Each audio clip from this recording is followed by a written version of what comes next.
घरोई बस भारसाम्य हराई दुर्घटनाग्रस्त 40 यात्री थिबा बेले बहु यात्री आहत होई मेडिकल को चिकित्सा पई जाइथिबा सूचना मिछि।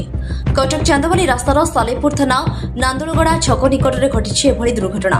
पप्पू नामक एक घरोई बस केन्द्रापड़ारू कटक अभिमुखे जाउथिबा बेले भारसाम्य हराई रास्तार बिल को ओलटी पड़िथिबा बेले स्थानीय लोके यात्री मानक उद्धार करी स्थानीय मेडिकल को चिकित्सा पई पठाइथिबा सूचना मिछि।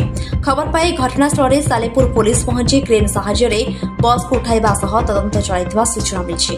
नांदोल ग्राम पंचायत बस प्राय 6:15 6:20 भितर गाड़ी केन्द्रापड़ारू कटक जाऊला। हठात बाँ पटू चली आसी से आस्ते आस्ते पलटिगला। ता देहरे 35 ରୁ 40 जन खंडे यात्री थे।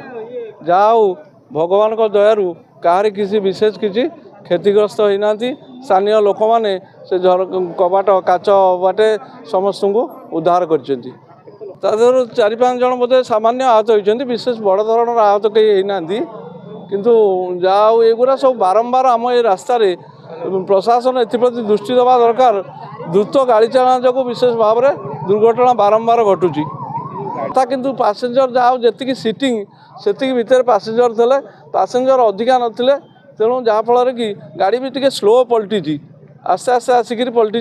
तेणु से सकाशे विशेष किसी भगवान आशीर्वाद कहीं क्षतिग्रस्त होना।